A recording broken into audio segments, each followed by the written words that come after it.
Olá, tudo bem? A partir de agora começa mais um Universiência, um programa feito por TVs e instituições públicas de ensino superior nordestinas. Aqui a gente mostra a importância das produções científicas do Nordeste e como elas têm transformado a vida das pessoas. Vamos ver agora quais pesquisas iremos conhecer no programa de hoje. Estudantes do curso de Engenharia Florestal da UESB, campus de Vitória da Conquista, desenvolvem pesquisa que tem como principal objetivo mostrar a importância da arborização das cidades. Pesquisadores do Instituto Federal Baiano, em Guanambi, criam adubo orgânico inteligente que faz uso de tecnologias para a produção de alimentos saudáveis através da agricultura familiar. Cientistas da Universidade Federal do Ceará criaram um guia de arquitetura para deixar registrada as mudanças do período de modernização de Fortaleza. E ainda, pesquisa da Universidade Estadual da Paraíba desenvolve palmilha inteligente, que pode identificar, através da pisada, alguns parâmetros de risco capazes de provocar a queda de pessoas idosas. Tudo isso e muito mais você confere agora no Universiência.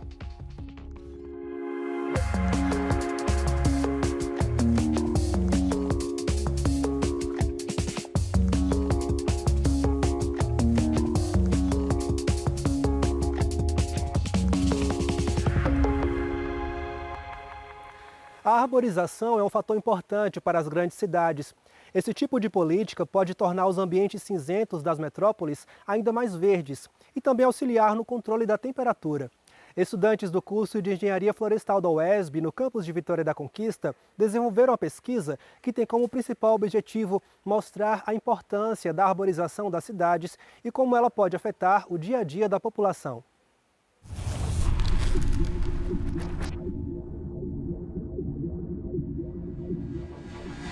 Os critérios que eu abordei, eu procurei avenidas e vias que tinham maior fluxo de pessoas e de automóveis.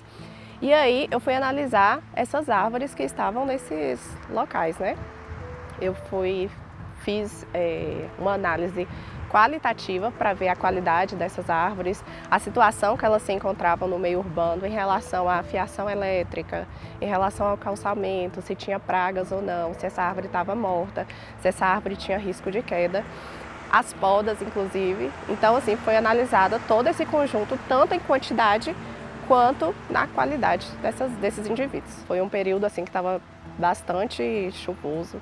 Tive até algumas intercorrências para coleta de dados, para identificação dessas árvores, Porque também foi medida a altura delas, foi medido o diâmetro, a altura do peito. Então, a coleta de insetos, eu também precisei coletar insetos, então teve um pouquinho de dificuldade em relação ao tempo, Primeiro a gente precisa entender qual o tamanho do patrimônio vegetal que nós temos na cidade. Inclusive, quando a gente fala de arborização, se pensa muito na arborização de calçada, tá? Mas aquela vegetação que está nos quintais, também a gente pode considerar. Áreas como o Poço Escuro também vão fazer parte desse complexo de vegetação. Então, quando a gente fala de uma floresta urbana, nós estamos querendo agregar tudo isso. O tamanho desse patrimônio, quais são as espécies que estão lá, a densidade, ou seja, quantos indivíduos nós temos por área no município, isso vai dizer muito da qualidade de vida que esse município vai apresentar à sua população. Como tinham vias que não tinha árvore, não tinha indivíduo, então fiz assim, uma intervenção de que colocasse alguns indivíduos naqueles locais, de que analisasse as árvores que estavam com pragas, de colocar árvores nativas da região para preservar a identidade cultural da região, E porque assim, a maioria das árvores, quando foi analisada, elas eram exóticas. A espécie que mais foi vista foi a Terminalia catapa, que a gente conhece ela como a amendoeira, De acordo com o espaço que você tem disponível, de acordo com o tamanho da via, de acordo com o tamanho da calçada, o afastamento predial, você vai escolher as espécies ideais para isso. Além da questão de como plantar, onde plantar, também tem a questão do manejo. Então, como podar? O que é uma poda bem feita? O que é uma poda com problemas, Qualquer poda mal feita, ela pode gerar infecções, pode gerar ataques de insetos, isso reduz a qualidade da árvore, que pode gerar, por exemplo, uma podridão, uma quebra de um galho. Então, o manejo também é fundamental. Plantar corretamente, no local correto, manejar corretamente e principalmente monitorar. Porque a árvore é um ser vivo, em determinado momento ela vai morrer, então é necessário que você saiba e que você consiga monitorar isso para evitar acidentes. Teve uma avenida, né, que ela tem uma quantidade satisfatória de árvore, mas também tem vias que não tinha árvore nenhuma. Então, assim, é aconselhável a colocar alguns indivíduos ali, né, principalmente porque são vias que têm bastante fluxo de pessoas e de carros. Então, assim, para o conforto mesmo, a qualidade de vida. Nesse período agora de chuvas, né, a gente vê algumas árvores caindo, a população às vezes acha, mas é um perigo, né? Mas eu gosto de falar como fazer um paralelo, né, com animais domésticos, por exemplo, né? Todo mundo gosta, é importante, a gente tem uma relação de afeto. No entanto, se você não cuidar dele, ele pode gerar um problema. A arborização é a mesma coisa. Aliás, qualquer equipamento público, né, que seja uma praça, que seja um brinquedo, se você não cuidar, ele pode gerar um problema. Um brinquedo que não tem manutenção pode quebrar e machucar uma criança. Então, os benefícios são gigantescos, mas se você não tiver o monitoramento e o cuidado, o manejo correto desse patrimônio, isso pode gerar problema, tá? A gente teve dias muito quentes, né? E para as pessoas que andam ali no Centro Comercial de Conquista, a gente vê que é bem tenso andar ali, né? É um calor muito intenso, quase não se tem árvores. Na parte ali do centro comercial, você não tem sombra. E assim, é um conforto, né, pro pedestre, para a população mesmo. É muito importante que a gente enxergue a arborização como uma fonte de atenuação de clima, principalmente, né, você manter o clima mais estável. Onde você tem árvore, você tem aquela área livre, que é aquele espaço em torno dela, né, onde o solo está exposto, então não está cimentado. Isso quer dizer que a água vai infiltrar por ali, numa cidade que a gente tem problemas de escoamento, né, de água, né, de infiltração. É importante você ter essas áreas livres também. A água, a chuva, né, quando bate na copa da árvore, ela escorre pelo tronco numa velocidade mais baixa, e isso facilita a infiltração e também reduz a quantidade de água que está escorrendo pela superfície. Então você tem uma série, inúmeros benefícios, tá? Toda a vegetação, ela traz com ela também animais, né? Insetos e outros animais que vão ajudar no equilíbrio ecológico dessa fauna urbana. E quando a gente fala de equilíbrio ecológico, nós estamos falando também de controle de pragas. O controle de pragas feito naturalmente é muito mais eficiente do que aquele controle de pragas que é feito por meio de inseticida, por exemplo, né? Ou biocida, né? Então, a arborização ela tem uma série de vantagens, sem contar a questão paisagística e contemplativa, que é fundamental também para o nosso bem-estar.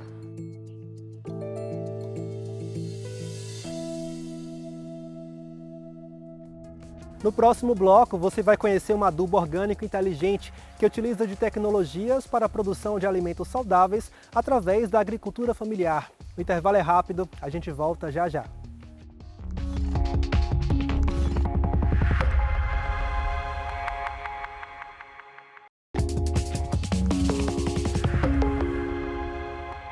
A agricultura familiar tem grande importância para a economia nacional.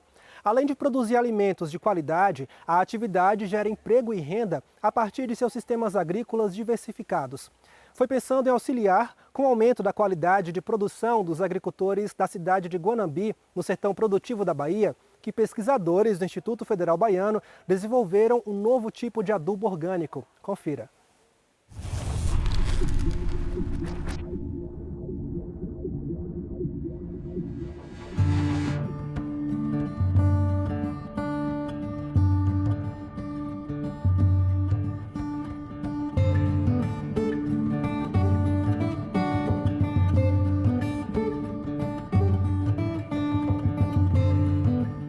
O projeto Orgânico Inteligente ele tem como objetivo multiplicar o conhecimento, trazer tecnologias que ajudem o produtor, o agricultor e a agricultora a produzir de maneira eficiente, de maneira mais sustentável, saudável e de economia, fazendo com que o produtor ele se mantenha no campo e possa ter uma vida de maneira digna, que ele possa comercializar o seu produto, potencializar a sua produção.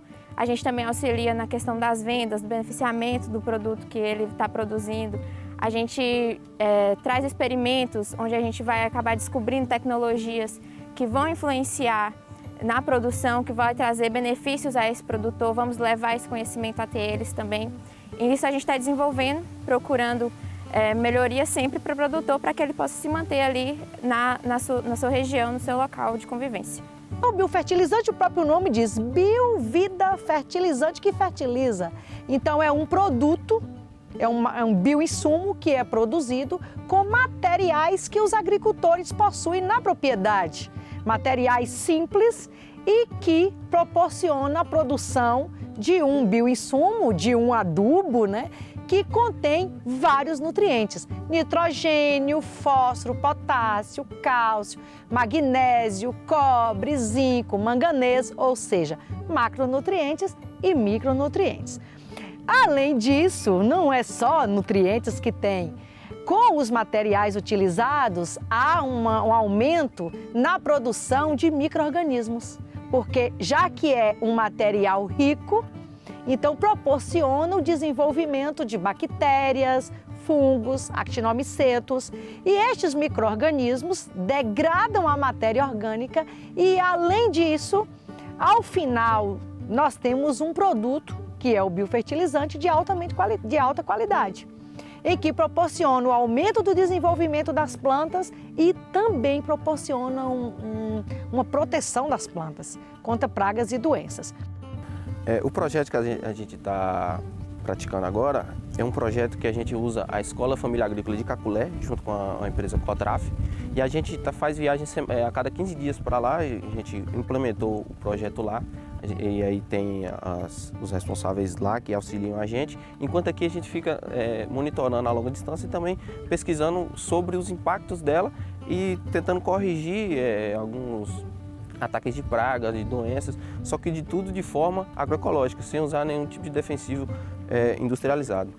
Nós utilizamos esterco bovino, em torno de 40 litros para 100 litros de água, mas pode ser de 20 a 40, porque depende da disponibilidade que o agricultor possui na propriedade. Então, de 20 a 40 litros de esterco, o esterco pode ser seco ou pode ser fresco.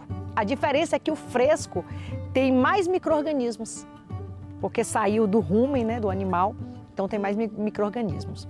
Além do esterco e da água, nós utilizamos também um pouco de esterco de aves.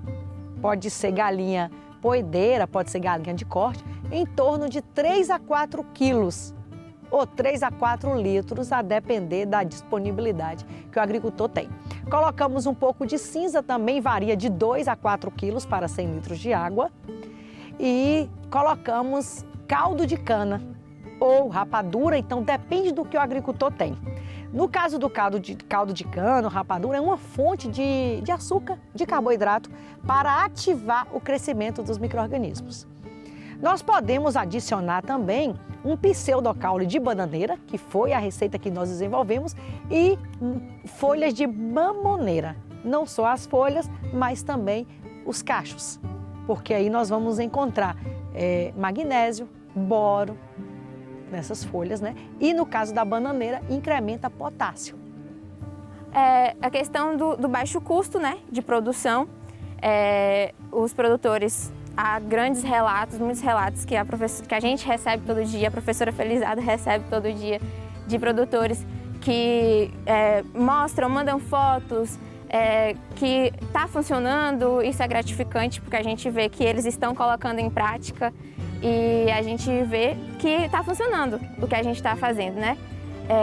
É algo que é gratificante, é uma experiência incrível, a gente percebe que os produtores gostam, que a gente está ajudando, que a nossa missão é essa, trazer melhorias para o produtor. Eu vim da zona rural, minha família é de pequenos produtores, agricultura familiar. E quando eu tive a oportunidade de estar em contato aqui com o projeto, eu percebi o que a propriedade da minha família precisava, que era de sustentabilidade, e não tinha. Às vezes, por falta até mesmo da água, porque a gente desperdiçava muita água, de forma que a gente tem aqui métodos de economizar água, de produzir com pouca água. Então, o que eu vi aqui foi o que eu sentia falta quando eu estava na minha casa. Então, me encantou e eu pude assimilar, e agora eu posso ter a prática aqui para poder levar até mesmo para minha comunidade, não só para minha família. Então, isso foi uma forma de me cativar aqui e de me prender. É importante que os agricultores aproximem da instituição, aproximem do IF Baiano Campus Guanabi e utilize o biofertilizante em suas propriedades como forma de baixar o custo de produção, diminuir as pragas e doenças e aumentar a fertilidade do solo.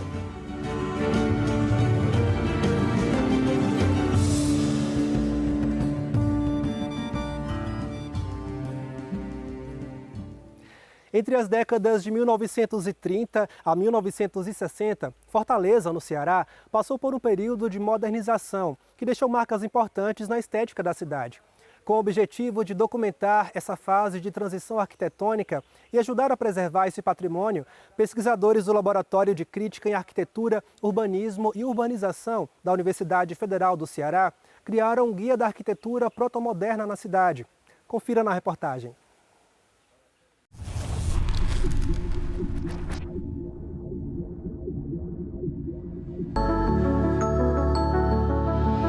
A gente volta no tempo para te apresentar uma Fortaleza em pleno processo de desenvolvimento. A década era de 1930 e os sinais de modernidade trazidos pelo processo da industrialização começavam a aparecer nas fachadas das lojas, nos prédios, nas ruas da cidade. Essa primeira modernidade, digamos assim, ela vai ser uma arquitetura que já incorpora alguns avanços tecnológicos da Revolução Industrial, como o uso do concreto armado, o uso do vidro, de forma mais esporádica, no caso de Fortaleza, o uso do aço, mas que, por outro lado, não é uma arquitetura ainda muito erudita como é essa arquitetura do movimento moderno canonizado, digamos assim. Esse período que seguiu dos anos 30 até meados da década de 60 é conhecido como período protomoderno, que antecedeu a fase de uma arquitetura moderna mais marcada e fácil de ser identificada. Ao longo dos últimos anos, pesquisadores e estudantes da UFC se debruçaram sobre esse momento histórico importante da cidade. Eles mapearam 50 construções dessa época,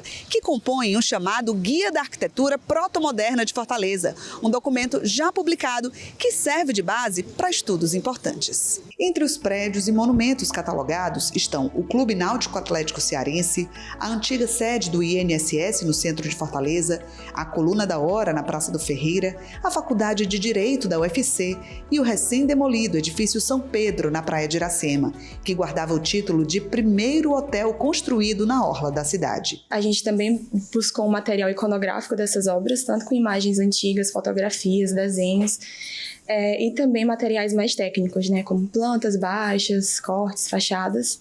E aí, logo em seguida, a gente começou a construção das fichas em si, que é esse documento que vai conter essas informações básicas, mais gerais, sobre cada obra. No guia, disponível gratuitamente na internet, é possível encontrar, além de fotos dos espaços, a localização exata do equipamento e informações sobre a construção e o uso original do prédio.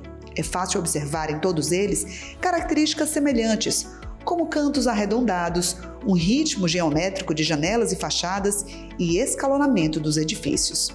Isso marca um conjunto arquitetônico histórico de grande valor para a cidade e celebra a transição de prédios rebuscados, cheios de detalhes do início do século, para construções mais funcionais. O guia foi construído pelo grupo do Laboratório de Crítica em Arquitetura, Urbanismo e Urbanização, o local da UFC. Os pesquisadores esperam que ele seja útil para novas e futuras gerações conhecerem a cidade no seu processo de desenvolvimento e que sirva também como instrumento importante de preservação. Essas obras elas passavam despercebidas por mim e aí no final, quando eu fui revisitar de novo o centro, já foi uma outra visão que eu tive do centro. A gente estuda muito essas obras de fora, da Europa e tudo mais, e acaba deixando um pouco de lado as referências que a gente tem próprio aqui em Fortaleza e também no Ceará, né, como um todo. Ele faz uma espécie de inventário, então ele tem a intenção de que ele possa servir como uma documentação dessa arquitetura. Ele também são importantes para que possíveis projetos de intervenção, né, mesmo com a reutilização, com novos usos em função das dinâmicas contemporâneas, eles possam ter a sua integridade física preservada.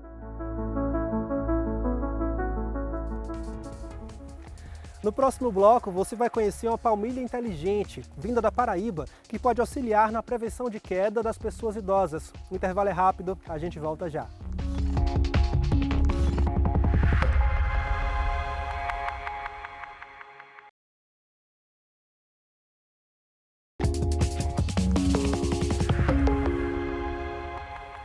Pesquisadores da Universidade Estadual da Paraíba, em Campina Grande, desenvolveram uma palmilha inteligente que identifica, através da pisada, alguns parâmetros que podem provocar o risco de queda em pessoas idosas. Mas essa não é a única finalidade dessa pesquisa, que é financiada pela FINEP em parceria com uma empresa particular de saúde para a terceira idade. Acompanhe.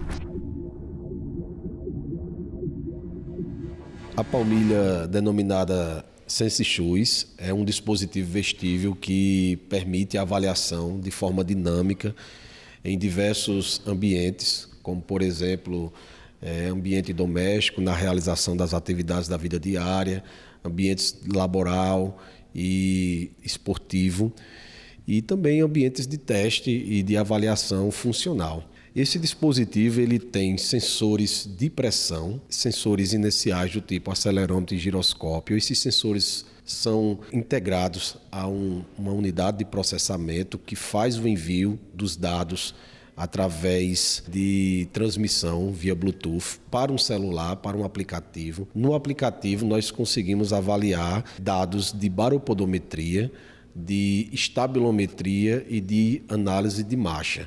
Na baropodometria nós avaliamos pressão máxima, pressão média por região do pé e por pé e a distribuição de pressão através de cores, onde cada cor representa uma faixa de pressão. Essas avaliações acontecem também de forma dinâmica, em tempo real, como também após uso com dados armazenados. A estabilometria avalia o equilíbrio corporal no espaço, o centro de gravidade, o centro de pressão, e as análises de marcha vai avaliar a velocidade da marcha, o tempo, comprimento e número de passos, e também a cadência, que é o número de passos por minuto, e o ciclo da marcha, que é dividido em fase de apoio e fase de balanço. Então, todas essas análises são feitas no dispositivo e hoje nós contamos também com um time, né, de inteligência artificial, e esse time está trabalhando nos algoritmos para identificação de queda,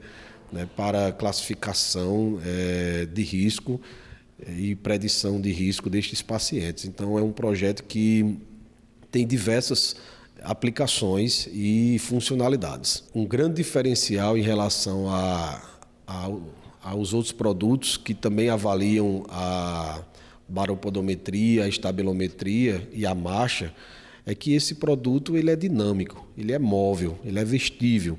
Os que nós temos aqui, por exemplo, em nosso país são plataformas estáticas destinadas a ambiente de laboratório e de consultório.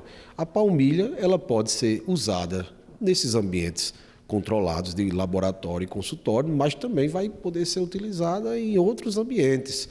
Nós podemos, de fato, ter mais confiança nesses resultados, porque em ambiente, muitas vezes, de laboratório e de consultório, o idoso, ele, em testes bem curtos, de 1 minuto, por exemplo, ou até menos, o idoso ele tende a buscar compensações, ele sabe que está sendo observado pelo profissional, então ele tenta modificar a sua postura, ele busca um padrão de movimento que permita, na hora da avaliação, ele ter um resultado positivo. Já com um produto que vai ser usado por muito tempo, em vários ambientes, a tendência é que a gente colete, de fato, o padrão real do idoso. Saímos do laboratório do NUTES e seguimos até a Universidade Aberta à Maturidade, a UAMA, que faz parte da Universidade Estadual da Paraíba e é voltada para o público a partir dos 60 anos, com conteúdo sobre promoção da saúde na terceira idade. É lá onde estuda Dona Gorete, que tem mais de 70 anos e nos ajudou testando a nova tecnologia. Tudo que vem em pesquisa e em desenvolvimento para melhorar a qualidade de vida do ser humano, especialmente a do idoso, é super bem-vinda. A palmilha eu achei confortável, certo? Espero que vocês tenham muito sucesso. Não me senti incomodada em nenhum momento, muito pelo contrário. Senti os pés bem, senti confortável, senti o tênis foi amarrado e eu não senti nenhum problema. E espero que vocês tenham muito sucesso mesmo, porque isso é imprescindível para o idoso. Hoje, o projeto ele está destinado para idosos. Porém, existem evidências de que nós podemos utilizar esse dispositivo para atletas, por exemplo, que têm diversos tipos de lesões devido ao impacto na região plantar dos pés, devido às pressões excessivas, aos desequilíbrios posturais durante a atividade esportiva. Nós também podemos aplicar, por exemplo, no futuro para indivíduos com neuropatia diabética, que pisam em pontos de pressão no pé de forma excessiva por muito tempo, sem perceber, devido à perda de sensibilidade na região plantar. Pode também ser aplicado para diversas outras situações. É um dispositivo que pode ser usado tanto na prevenção, como também na avaliação e no apoio à reabilitação durante o tratamento fisioterapêutico e médico. O Universiência de hoje fica por aqui. No próximo programa traremos mais pesquisas inovadoras para a gente conhecer o que tem sido produzido nas instituições públicas de ensino superior nordestinas. Caso tenha alguma dúvida ou sugestão, envie um e-mail para universiencia@uesb.edu.br que a gente te responde em um próximo programa. Obrigado pela sua companhia e até mais.